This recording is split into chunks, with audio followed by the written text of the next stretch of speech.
ত্রিপুরার মধ্যে যা যা আছে সবটাই হবে। এখন সেখানে রেলও থাকতে পারে, স্কুলও থাকতে পারে, কলেজও থাকতে পারে, অফিস আদালত বাজার দোকান সবটাই এই আওতার মধ্যে থাকতে পারে।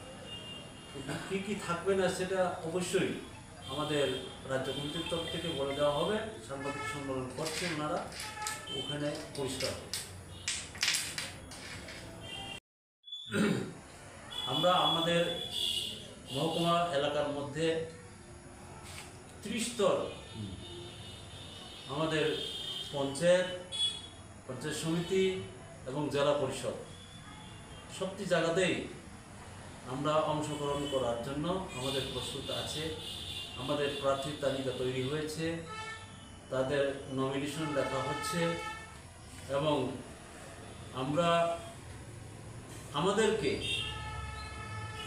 যেভাবে সর্বদলীয়র মধ্যে বলা হয়েছে যে কোনো সময় আমরা আমাদের তারিখটা চাইলে পরে সরকার তরফ থেকে আমাদেরকে তারিখটা দেবেন এবং শান্তি শৃঙ্খলার মধ্যে যাতে নমিনেশন দাখিল করতে পারে তার জন্য সাহায্য সহযোগিতা করবেন। এবং শুধু প্রশাসন নয়, স্বরাষ্ট্র দপ্তরের তরফ থেকেও আমাদেরকে সাহায্য করবেন, এই আশা আমাদেরকে দিয়েছে। আমরা আমাদের লেখাপড়া বা যতগুলি আমাদের কাজ আছে সেগুলি শেষ হওয়ার পরে আমরা প্রশাসনের কাছে বলবো আমরা যাতে করে নমিনেশন দিতে পারি, তার জন্য একটা তারিখ চাওয়া হবে। সেই তারিখের মধ্যে আমরা নমিনেশন দাখিল করব। আপনাদের ত্রিপুরার মধ্যে আমরা তেলেমুড়া মহকুমা কমিটি আমাদের বামফ্রন্টের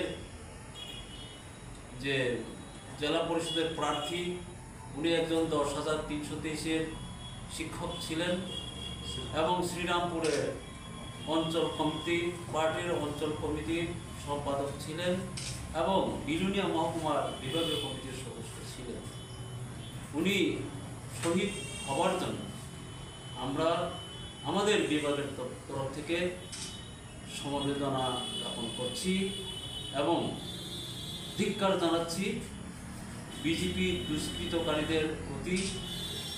তারা এইভাবে গণতন্ত্রকে নিধন করে, গণতন্ত্রের অধিকার তা ক্ষুণ্ণ করে সন্ত্রাসের মাধ্যমে 30 স্তর পঞ্চায়েত করতে যায়।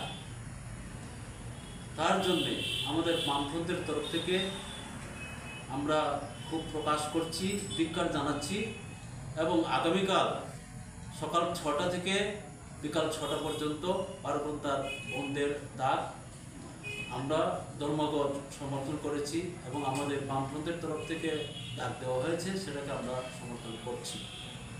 এবং এই ধরনের গণতন্ত্র নিধনকারী নির্বাচন বিজেপির সরকার থাকার পরেও, তারা ডিক্লারেশন দেওয়ার পরেও সবাইকে এই নির্বাচনে অংশগ্রহণ করার জন্য যেভাবে বাধা দিচ্ছে এবং গণতন্ত্রকে নিধন করছে, তার জন্য আমরা নিন্দা জানাচ্ছি।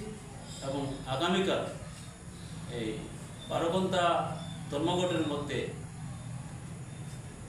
বিভিন্ন ধর্মগোষ্ঠী, বিভিন্ন জাতি উপজাতি এবং বিভিন্ন রাজনৈতিক দল যারা সন্ত্রাসকে সমর্থন করেন না, যারা শান্তি শৃঙ্খলার মাধ্যমে, গণতন্ত্রের মাধ্যমে নির্বাচন চায়, তারা সবাই আমরা আশা করি সমর্থন করবেন এবং আমাদের যে 12 ঘন্টার ধর্মঘটকে সফল করে তুলে সার্থক করে তুলবেন, এই আশা আমাদের বামফ্রন্টের তরফ থেকে এবং তেলিয়ামুড়া মহকুমা কমিটির তরফ থেকে আমরা আশা প্রকাশ করছি।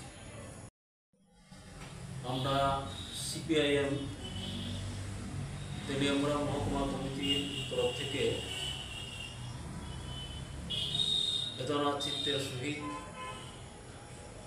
আমাদের মহকুমা এলাকার সাংবাদিক বন্ধুদের সঙ্গে আমাদের যে আজকের যে ঘটনা, সেই ঘটনা কেন্দ্র করে একটু প্রকাশ করতে যাচ্ছি আমাদের ক্ষোভের কথা। আজকে আমরা শুনেছি কিছুক্ষণের আগে জিবি হাসপাতালে কমরেড বাদল শীল নামে কমরেড মৃত্যুবরণ করেছে, শহীদ হয়েছে। পরশুদিন 11 তারিখ আমাদের বামফ্রন্টের প্রার্থী জেলা পরিষদের প্রার্থী হিসেবে ডিএম অফিসে উনি নমিনেশন দিয়েছেন এবং গতকাল রাজনগর ব্লকে পঞ্চায়েত সমিতি এবং পঞ্চায়েতের নমিনেশনের জন্য বামফ্রন্টের উদ্যোগে সেখানে যাওয়া হয়। সেখানে বাম বিরোধী বিশেষ করে বিজেপি দুষ্কৃতীরা আমাদের বামফ্রন্টের যে মিছিল, সেই মিছিলের উপর আক্রমণ করে ইটপাটকেল ছুড়ে এবং অনেকজন আহত হয়েছে। এরপর সবাই কষ্ট করে গেলে যখন ভারত বাংলাদেশের যে মৈত্রী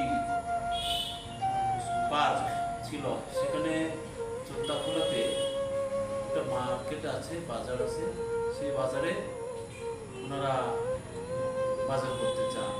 সেখানে বিজেপি দুষ্কৃতকারীরা ওনাদেরকে আক্রমণ করে দুজনকে আহত অবস্থায় ফেলে দিয়ে যায় এবং কমরেড বাদল শীল নাকি মিষ্টি দোকানে ঢুকে তখন একটু বাঁচার চেষ্টা করেছে। এরপর কিছু ঘেরাও করে ওই মিষ্টি দোকান থেকে বের করে তাকে দাও দিয়ে কুপিয়ে তাকে আহত করে, আহত অবস্থায় ওনাকে শান্তিবাজার হাসপাতালে নিয়ে যাওয়া হয়। সেখান থেকে